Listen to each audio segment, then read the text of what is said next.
Hello everybody. Welcome to Dreamland Fairy Tales audiobooks. The story we are about to read is about the story of the Wonderful Wizard of Oz by L. Frank Baum. L. Frank Baum's famous children's novel The Wonderful Wizard of Oz was first published on May 17, 1900. Today it is more commonly known under the shortened title, The Wizard of Oz. The musical premiered in New York City on January 21, 1903. Let us begin the story. Chapter 16. The Magic Art of the Great Humbug. Next morning the Scarecrow said to his friends, "Congratulate me. I am going to Oz to get my brains at last. When I return I shall be as other men are." "I have always liked you as you were," said Dorothy simply. "It is kind of you to like a scarecrow," he replied. "But surely you will think more of me when you hear the splendid thoughts my new brain is going to turn out." Then he said goodbye to them all in a cheerful voice, and went to the throne room, where he rapped upon the door. "Come in," said Oz. The Scarecrow went in, and found the little man sitting down by the window, engaged in deep thought. "I have come for my brains," remarked the Scarecrow, a little uneasily. "Oh, yes. Sit down in that chair, please," replied Oz. "You must excuse me for taking your head off, but I shall have to do it in order to put your brains in their proper place." "That's all right," said the Scarecrow. "You are quite welcome to take my head off, as long as it will be a better one when you put it on again." So the wizard unfastened his head and emptied out the straw. Then he entered the back room and took up a measure of bran, which he mixed with a great many pins and needles. Having shaken them together thoroughly, he filled the top of the Scarecrow's head with the mixture and stuffed the rest of the space with straw to hold it in place. When he had fastened the Scarecrow's head on his body again, he said to him, "Hereafter you will be a great man, for I have given you a lot of brand new brains." The Scarecrow was both pleased and proud at the fulfillment of his greatest wish, and having thanked Oz warmly he went back to his friends.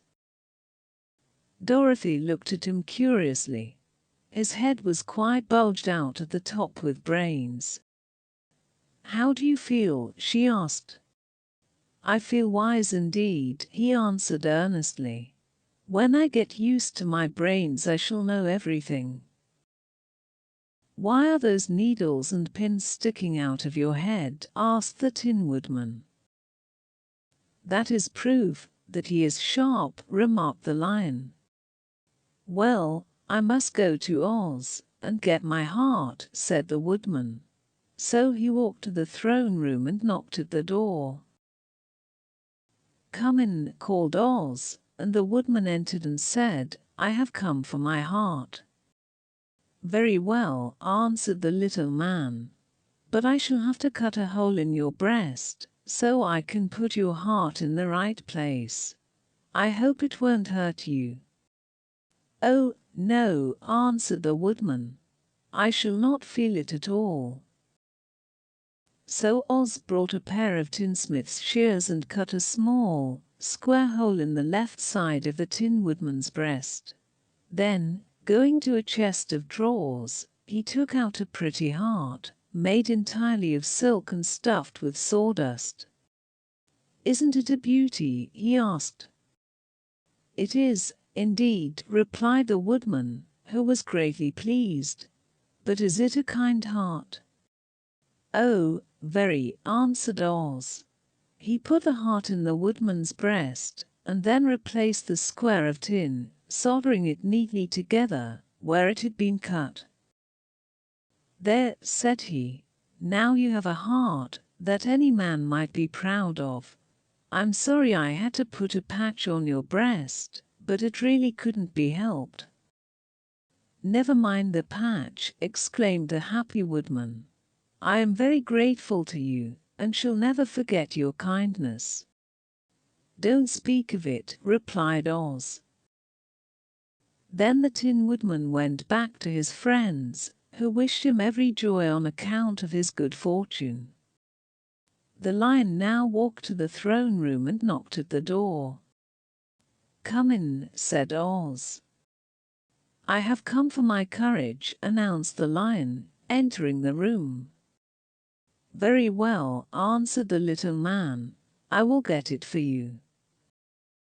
He went to a cupboard and, reaching up to a high shelf, took down a square green bottle, the contents of which he poured into a green gold dish, beautifully carved. Placing this before the cowardly Lion, who sniffed at it as if he did not like it, the wizard said, "Drink." "What is it?" asked the Lion. "Well," answered Oz, "if it were inside of you, it would be courage.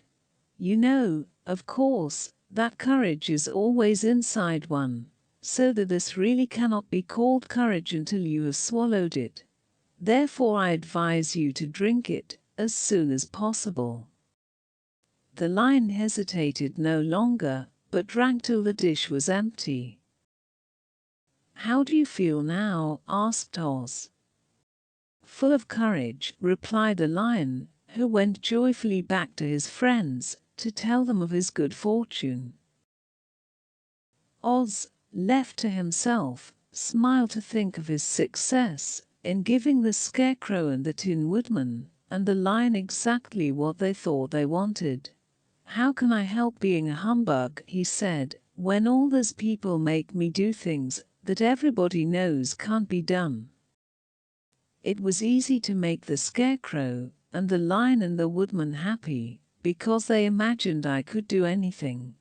But it will take more than imagination to carry Dorothy back to Kansas, and I'm sure I don't know how it can be done. And that is the end of Chapter 16. The Magic Art of the Great Humbug, in the tale The Wonderful Wizard of Oz, by L. Frank Baum. Check the link in the description to read the following chapters of the book. Folklore, legends, myths, and fairy tales have followed childhood through the ages, for every healthy youngster has a wholesome and instinctive love for stories fantastic, marvelous, and manifestly unreal. The winged fairies of Grimm and Andersen have brought more happiness to childish hearts than all other human creations. Yet the old-time fairy tale, having served for generations, may now be classed as historical in the children's library, for the time has come for a series of new wonder tales in which the stereotyped genie, dwarf, and fairy are eliminated, together with all the horrible and blood-curdling incidents devised by their authors to point a fearsome moral to each tale.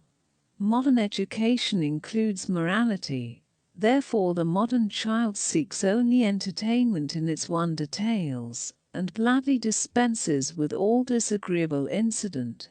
Having this thought in mind, the story of the Wonderful Wizard of Oz was written solely to please children of today.